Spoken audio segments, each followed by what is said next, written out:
Buenos días, muchas gracias por la invitación. Como parte del comité organizador, estoy agradecido al instituto por darnos este espacio virtual para compartir con los colegas. Mi nombre es Gonzalo Ziegler, yo soy cirujano oncólogo, pertenezco al staff de cirugía de mama del INEM. Las credenciales para el día de hoy, yo he sido formado en la especialidad de cirugía oncológica. Actualmente estoy por iniciar una maestría en mastología y tengo 5 años de experiencia como mastólogo.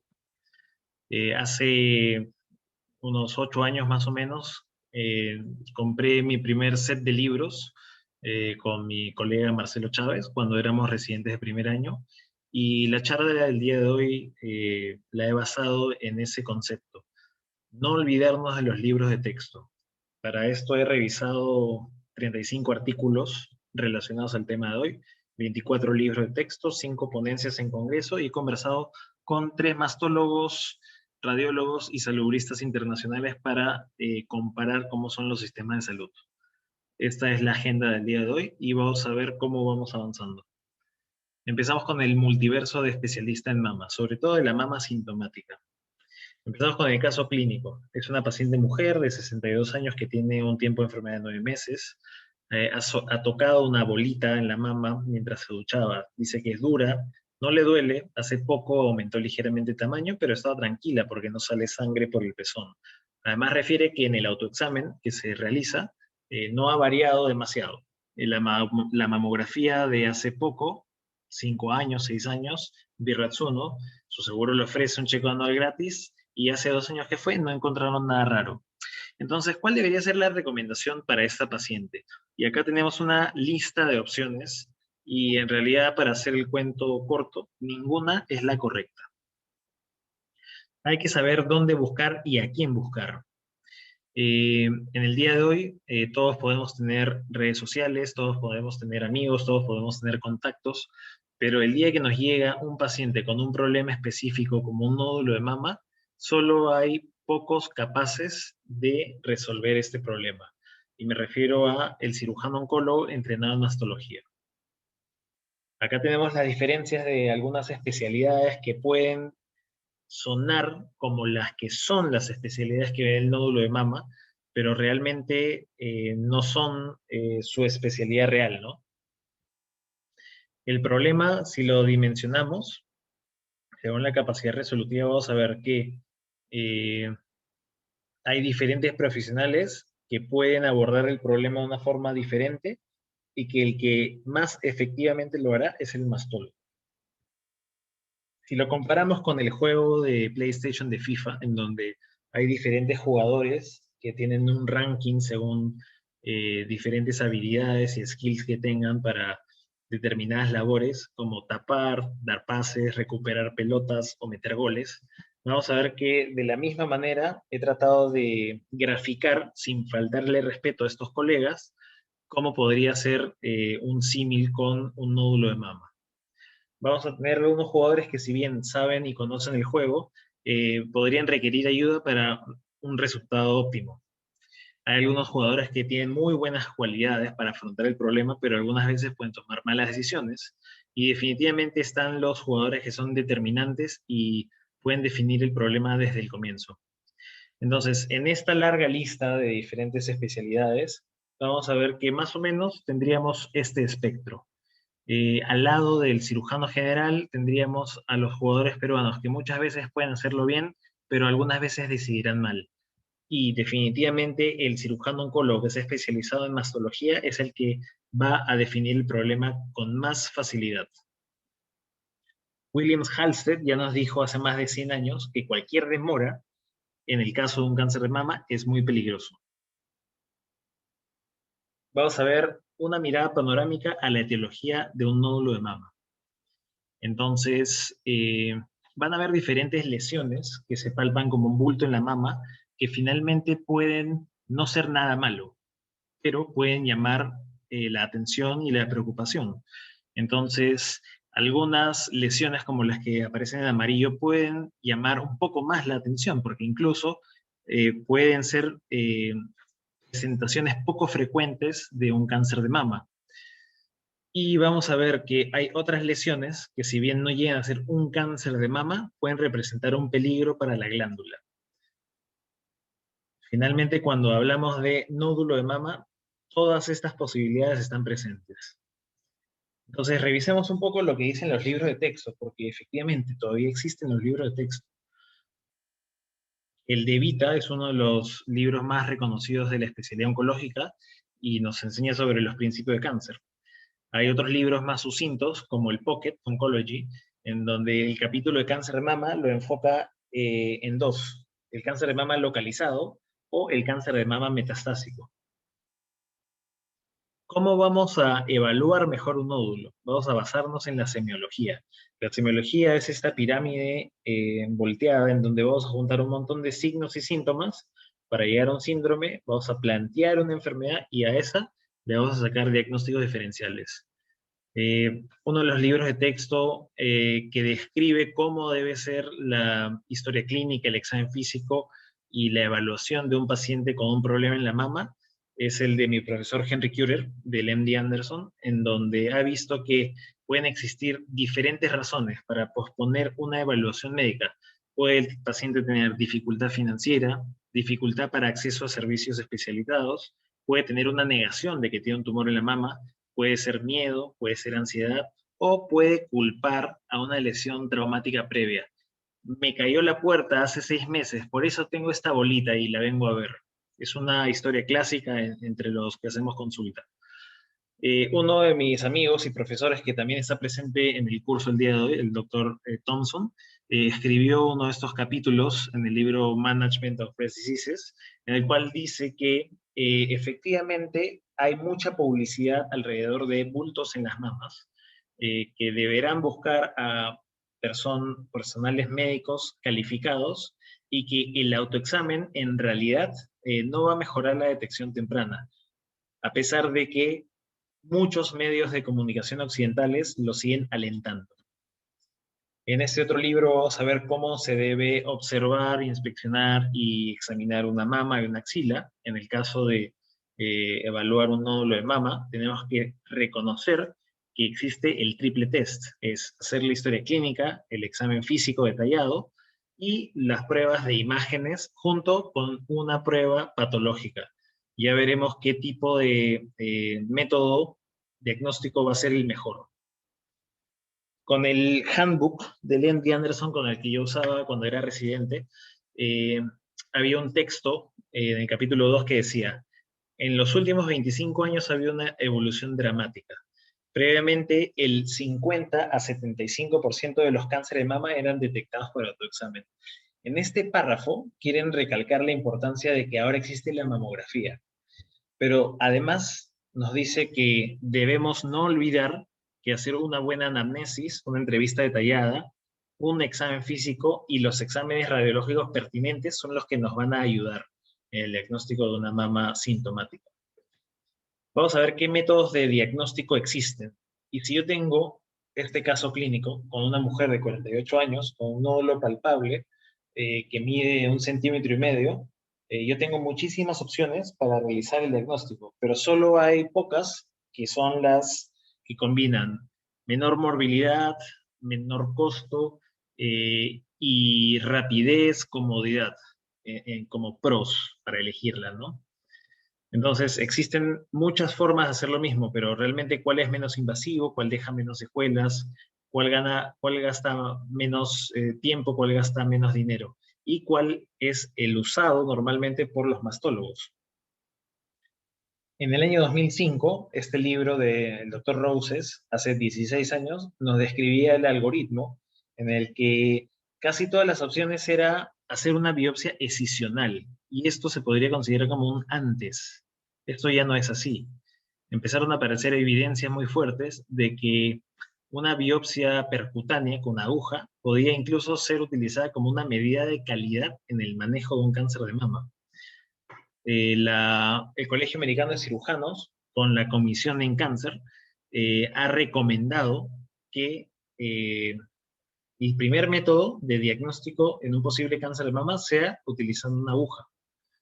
Y el profesor Balch, conocido por varios de nosotros, escribió este editorial hace 26 años, en la época de Bill Clinton, donde decía, en mi opinión, la biopsia abierta de la mama debería ser largamente abandonado porque existen dos mejores opciones. Y la primera es hacer biopsia con aguja. Una biopsia abierta de mama es más costoso porque hay que pasar operaciones, hay más riesgo de complicaciones, hay más riesgo de deformidad y hay mayor riesgo de no conservar una mama. Vemos los orígenes de una biopsia con aguja, vamos a regresar hasta hace más de 100 años y vamos a ver que en el Hospital Memorial, con el doctor Ewing, gran patólogo, descubrieron que la aspiración con aguja fina podía darles diagnósticos citológicos y el coágulo es el predecesor de la biopsia core. En 1970 aparecieron los dispositivos para estereotaxia y para los 80 ya apareció la pistola automática, que es la que conocemos ahora y utilizamos a diario. Hay diferentes métodos y se puede hacer biopsias de aspiración, está incluso la BIPA, que es guía por tomografía en casos de pulmón, por ejemplo. Tenemos biopsia core de palpación y tenemos la mejor de todas, que es la biopsia core guiada con ecografía.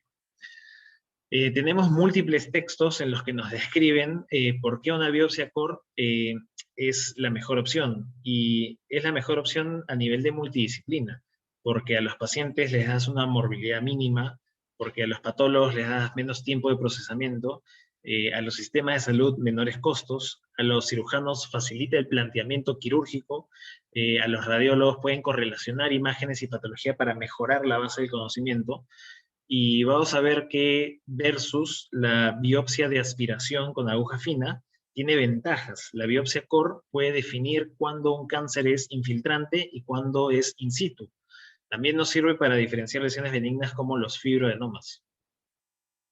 En este algoritmo vamos a ver que para el 2012 ya se consideraba a la aguja de aspiración, la aguja fina, o a la aguja core, la aguja gruesa, como primera opción por encima de la biopsia escisional. Y ese es un algoritmo del MD Anderson, que para la versión del 2018 ya cambió un poco, excluyen este algoritmo porque lo reemplazan por ese texto que dice la biopsia escisional ha caído en desuso debido a la importancia histopatológica preoperatoria que dicta el manejo multidisciplinario. Es decir, la primera opción ya no debería ser una biopsia escisional en ninguna parte del planeta, a menos que tengamos algunas situaciones específicas, lesiones de alto riesgo, fibroadenomas crecientes, sospecha de tumor filodes, preferencias del paciente, incapacidad de realizar con guía de imágenes o discordancias clínico-patológicas. Este es un caso clínico que nos llega al hospital con mucha frecuencia, es un caso típico, y esta paciente tiene un bulto en la mama, palpable. La persona que lo ha visto, el médico, le ha hecho una biopsia escisional, y la mamografía que está al lado nos muestra lo que aún queda dentro de la mama, que es un cáncer de un tamaño importante, y que lo único que ha logrado, aparte de darnos el diagnóstico, es deformar la mama, hacer perder tiempo y dinero al paciente y que tengamos que enviarla a quimioterapia neoadyuvante para tratar de en un futuro ver si se puede conservar la mama. Es decir, ya no deberíamos hacer esta práctica y lamentablemente la vemos a diario en el hospital con los pacientes que vienen manipulados de fuera. Cada vez que yo recibo un paciente con una biopsia decisional, yo recuerdo mucho esta imagen de cómo eran las mutilaciones y amputaciones por cáncer de mama antes. Ahora esta vendría a ser una pequeña mutilación, la biopsia abierta. Ya no la deberíamos usar a menos que hemos agotado los métodos menos invasivos. Ahora, el ecógrafo es una herramienta extraordinaria en la mama y vamos a ver los avales bibliográficos que tiene. Para empezar, el BIRAT, el Atlas de la quinta edición, nos define como un nódulo es una lesión que ocupa tridimensionalmente un espacio y es observable en dos proyecciones mamográficas. El BIRAT es un lenguaje en el que el ordenante, es decir, yo como cirujano, voy a solicitar que evalúen a este paciente con imágenes y el consultante, que va a ser el radiólogo, que va a interpretar las imágenes, va a hacer un informe y le va a poner, lo va a catalogar con el número BIRATS correspondiente. Y según esto nos vamos a entender. Ahora, la ecografía también utiliza el lenguaje BIRADS. Y acá hay textos que nos describen cuáles son las ventajas de sumar biopsia core con guía ecográfica. Vamos a ver que en uno de los libros más recientes que hay, 2015, específicamente en la parte de intervenciones de mama, diagnósticas, dice, la biopsia core guiada con ecografía es el método actual de elección para realizar biopsia de mama en la mayoría de lesiones que sean visibles ecográficamente. Y es porque es la capacidad de, en tiempo real, tomar una buena muestra con una aguja. Sabemos que desde 1999, una de las aseguradoras más importantes de Estados Unidos aprobó cubrir y pagarle al médico por hacer este procedimiento. Sabemos que la Sociedad de Cirujano de Mama de Estados Unidos incluso tiene guías de consenso. Hay cursos sobre cómo desarrollar una práctica utilizando el ecógrafo. Yo llevé este con el doctor Cary Kaufman, amigo del doctor Cotrina, hace varios años ya, en 2015. Y no solo es como montar bicicleta, usar un ecógrafo, hay toda una teoría física que hay que entender antes de utilizar el ecógrafo y sobre todo es mucha práctica. Nosotros como cirujanos no estamos orientados hacia diagnóstico de informe ecográfico. Nosotros debemos orientarnos más hacia guía de procedimientos, porque eso es lo que somos cirujanos, nosotros hacemos procedimientos. Los radiólogos están más abocados en hacer informes de imágenes y los que hacen intervencionismo efectivamente también están abocados a hacer procedimientos. Esa es una lectura que les recomiendo en donde vemos que la ecografía puede ser utilizada a favor y denominada como un triaje ecográfico. Y les voy a mostrar un ejemplo. Yo como mastólogo en consultorio tengo un paciente con un nódulo en la mama y lo primero que me pregunto es, ¿será una lesión quística o será una lesión sólida? Entonces me llega este paciente y me dice, me he tocado esta bolita. Traigo rápidamente el ecógrafo, le doy una pasada y veo que es una lesión quística. Entonces yo en ese momento puedo mejorar la ansiedad del paciente y decirle, tranquila, no pasa nada, te voy a dar la orden para que vayas al radiólogo y al radiólogo le voy a enseñar precisamente en dónde quiero que enfoque su examen para que me dé luego un informe con el BIRADS correspondiente y tomar una decisión. Además, tenemos la evaluación en pacientes que ya tienen un nódulo sospechoso de cáncer de mama o incluso ganglios sospechosos de metástasis por cáncer de mama. La evolución en el INEM ha sido más o menos de esta manera, y esto ha sido recopilado en base a mis colegas del staff del Departamento de Cirugía de Mamas. En la década de 1990, la biopsia decisional tenía gran acogida. Incluso se llevaba a sala de operaciones a hacer congelaciones y si resultaba ser cáncer, esta paciente iba a mastectomía. Hacia el 2001 empezó a entrar más en boga la biopsia con aguja. Hacia 2007 adquirieron un ecógrafo para consultorio de cirugía de mamas y empezaron a guiar algunos procedimientos. En la época en la que yo me entrené, 2015, la biopsia core guiada por ecografía era algo de todos los días y biopsia excisional era en casos determinados.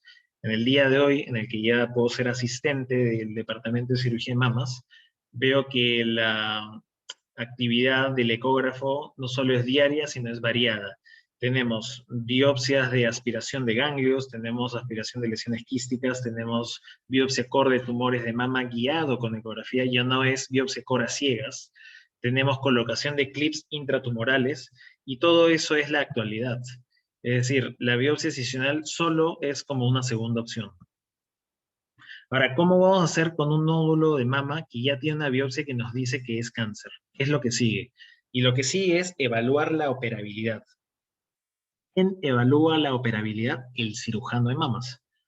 Esto no lo evalúa el radiooncólogo, esto no lo evalúa el oncólogo clínico, esto no lo evalúa otras especialidades como la ginecología o la pediatría. No, esas especialidades no. Las especialidades que deben evaluar la operabilidad de un cáncer de mama son la cirugía oncológica y sobre todo los especializados en mastología.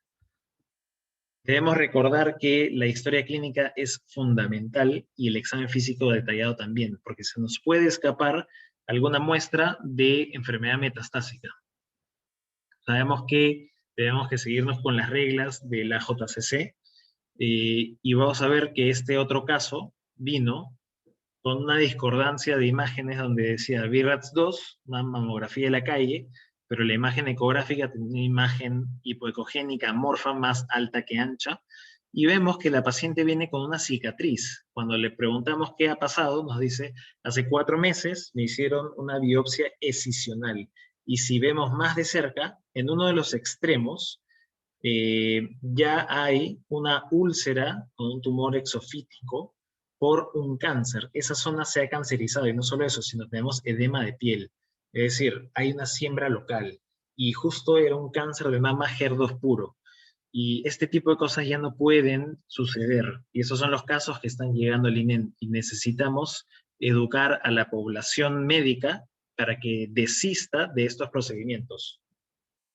Un nódulo de mama no es tan fácil como parece. Ahora sabemos que está en la 8ª edición. Desde el 2018 entró en vigencia, estuvimos ahí presentes con los doctores del departamento cuando presentaron las guías y quién es el que debe asignar el estadio clínico del paciente. Es el médico tratante y en cáncer solo existen 3 tipos de médicos tratantes: el cirujano, el oncólogo clínico o el radiooncólogo. Acá bien claro el doctor Edge nos dice que ni el patólogo ni el radiólogo son los médicos tratantes y ellos no pueden asignar estadios, no pueden guiar tratamientos. Ellos son ayuda al diagnóstico. Ahora, ¿cuál es la interacción entre el sistema de salud, el paciente y el médico? Y esto es algo muy complejo que pocos médicos entienden realmente. Hay muchísimos errores en el sistema, desde tarifarios obsoletos hasta conflictos de interés entre empresarios que tienen gran influencia y pueden modificar el flujo normal de atención con fines de lucro. Pueden haber sponsors que pueden afectar el consumo del servicio de salud, o puede haber una ausencia de la sociedad científica local para redireccionar algunos problemas comunes, ¿no? En fin, son muchísimos problemas que hay en el sistema y esto es simplemente una lista que no va a dejar de estar. Tenemos mucho camino por adelante. Una solución en el primer nivel de atención podría ser que los médicos que atienden en un consultorio, que ya sea cirujano oncólogo general y quiera o tenga, reciba pacientes con nódulo de mama, desista de hacer biopsia excisional y pueda conseguir un proveedor de aguja core y enviarla a un laboratorio especializado. Lo otro es, en puestos y centros de salud en zonas rurales o urbano marginales, tenemos capacitaciones para hacer biopsia de aspiración. Y el doctor Dunsan ha desarrollado esta experiencia en Trujillo y hace poco tuvo una exposición en el departamento y también una entrevista. Entonces, cualquier información adicional, él puede darles los detalles. Llegando un poco al fin de la exposición, tenemos la línea de tiempo. ¿Cuál va a ser nuestro rol como cirujanos oncólogos de mama en todo el recorrido que va a tener el paciente? Finalmente, y a diferencia de las otras 2 especialidades oncológicas, el cirujano de mama no solo ve cáncer, también ve todas las otras enfermedades que le pueden ocurrir en la mama. Entonces, y por consiguiente, tiene muchísimo más bagaje de todas las etiologías de un nódulo de mama. Y esto es sumamente importante, porque el oncólogo y el radiooncólogo, que son nuestros apoyos, tienen que entender la importancia de enviar al paciente con nódulo de mama al cirujano oncólogo, no al ginecólogo. En toda la línea de tiempo vamos a ver que existen múltiples actores en la parte de la prevención, que puede ser desde el cirujano de mama, que hace consultas de despistaje, o el ginecólogo obstetra, un médico general, un oncólogo clínico, u otros que hagan chequeos preventivos. O también están los screening, en donde van a haber campañas para hacer mamografía, para ser leídas por los radiólogos, o otras campañas que sean organizadas de forma local o regional. Una vez que se ha detectado un nódulo de mama, el primer médico al que debe visitar es el cirujano oncólogo de mama. Y esto es muy importante porque la etapa diagnóstica va a ser muchísimo más breve si la realiza y la comanda el cirujano de mama. Va a tener imágenes, va a tener una biopsia, que la puede hacer tanto el cirujano como el radiólogo especializado en intervencionismo. Y finalmente, con el reporte de patología, vamos a pasar a hacer el estadiaje. Y esto va a llegar a un consenso multidisciplinario para decidir qué tratamiento, si primero va a cirugía o si primero va a neoadyuvancia. Y acá sigue tallando el cirujano. ¿Por qué? Porque si es que este fuera neoadyuvancia y cree que puede conservar la mama más adelante, le va a poner un clip intratumoral. Y eso también lo puede hacer el cirujano con ayuda del ecógrafo. Una vez que hemos terminado toda la neoadyuvancia, el cirujano tiene que operar a este paciente.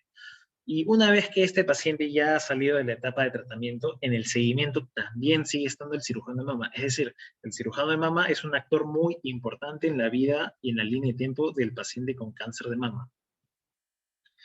Tenemos diferentes formas de detectar un nódulo. Puede ser a través del screening, puede ser a través de un chequeo preventivo en el que una mujer está asintomática, pero efectivamente el médico encuentra un nódulo o con una mamografía encontró un nódulo. Finalmente puede muchas cosas no ser cáncer de mama, pero cuando es cáncer de mama hay dos momentos, el diagnóstico y otro momento del tratamiento. Y durante todo este momento, el cirujano y el radiólogo son muy importantes si es que saben usar el ecógrafo. Por ejemplo, el cirujano puede hacer el triaje y enviárselo al radiólogo para que haga el examen exhaustivo y el reporte. Además, pueden hacer procedimientos. Pueden ser aspiración de quistes, drenar colecciones, pueden ser guías ecográficas para biopsia core o biopsia vacuum, puede ser la colocación del clip intratumoral, puede ser la citología de la mama o del ganglio, un marcaje preoperatorio, puede haber un uso del ecógrafo intraoperatorio para guiar la tumorectomía del cirujano. Y definitivamente vamos a encontrar temas relacionados a problemas, ¿no? Problemas muy frecuentes. Vamos a ver que se hizo un estudio en Estados Unidos en el que las prácticas médicas más habituales, dentro de su top 3 había siempre un tema de cáncer de mama. Error y malpractice. Cirujanos generales que fallan en diagnosticar un cáncer de mama, médicos familiares que fallan en diagnosticar un cáncer de mama, ginecólogos, radiólogos, médicos internistas. Sabemos que las demoras en el tratamiento son muy importantes, recomiendo esta charla, recomiendo este artículo y la conclusión de este estudio fue: los cirujanos especializados en enfermedades de la mama, o sea, los mastólogos, demuestran una mejora significativa en los resultados a corto plazo asociados con el tratamiento del cáncer de mama en una sola institución. Este artículo del 2018 también lo recomiendo. Vamos a ver algunos temas como malpraxis y negligencia, que lo pueden revisar después. ¿Y cuál es la eficacia del triple test? En una mujer menos de 35 años, un falso negativo puede ser alrededor del 12%. Algunas malpraxis en Perú que vemos con frecuencia en el departamento de mama, acá hay una larga lista de ellas y ya no me alcanza el tiempo para darles más ejemplos. Pero la conclusión es, le hacen mucho daño a los pacientes cuando deciden mal. El que debe decidir es el cirujano de mamas.